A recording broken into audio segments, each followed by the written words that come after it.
The sounds of Morocco come in many forms. From the music that reverberates through the bustling markets, to the tuk-tuks and cars that congest the streets. But 80 miles west of Marrakesh, in the countryside of Essaouira, there's tranquility in the enchanting Argan forest. These sun-kissed trees were once at risk of being wiped out for lumber. Today, they are a lifeline, and the pioneers have hooves. The goats of Morocco have an extraordinary skill. With the finesse of a tightrope walker, they scale up the precarious branches. It's terrifying that they can get that high without a fear of falling. It's a Darwinian talent goats developed to reach what was dangling on the other end of the stick, argan fruit. The nut contains the valuable argan oil, known for its anti-aging properties. It's popping up in everything from shampoo and body lotion to food products. But nowhere on the labels will you find the full story behind how this oil was born. So goats in trees, it's like a Moroccan mirage. Yeah, the first time I came to Morocco and I saw these goats climbing the trees, I thought I was hallucinating.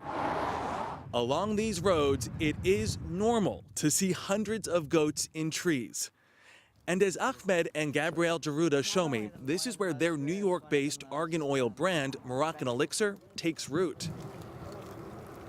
They're basically eating the fruit and digesting it, and then they either spit it up or poop it out. But Poop it out. You heard that right. Centuries ago, locals discovered the goat's digestive tract made it easier to crack the argan fruit's nut, so they could reach the oil trapped inside. The only catch, the nuts need to be collected by hand. Oh, here's one. That's one. Yeah, that's one. That's a little goat poop. And then, we're just getting right into it. And we did, collecting dozens of nuts that went in one end and came out the other. So this is how it starts. That's how it starts in the tree. And it comes out as this. And Yeah. come out like that. So guys, welcome to Marjana Co-op. The Marjana Cooperative is one in a number of argan oil production sites run by Berber women. You won't find fancy machines here, or any machine for that matter. So that's the production room. Every ounce of oil is pressed by hand.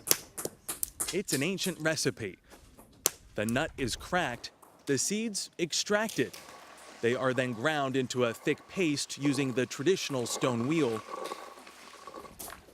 Water is added and tediously mixed, and finally filtered into this golden liquid. Just how much time goes into Well, it? I mean, it takes actually around 40 hours of labor work.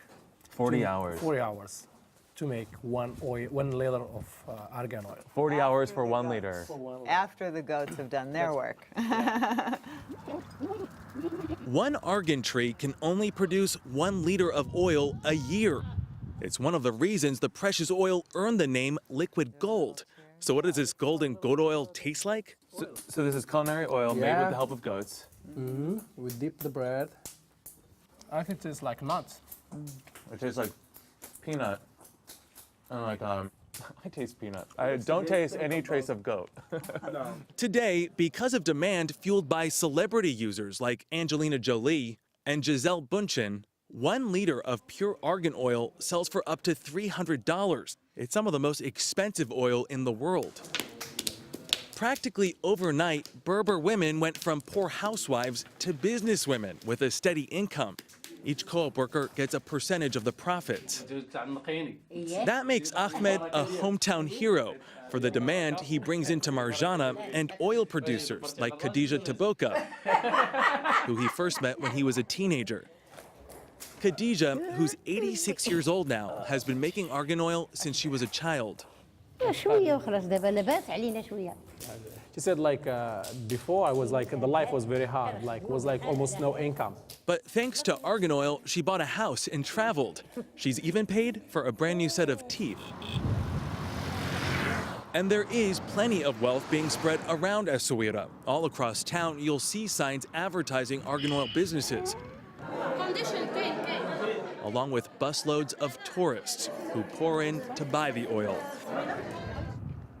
But that means the goats are now struggling to keep up with the demand. After all, they can only process so much fruit.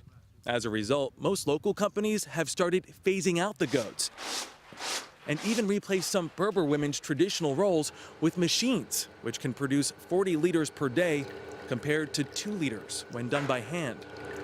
Some people start businesses to make money.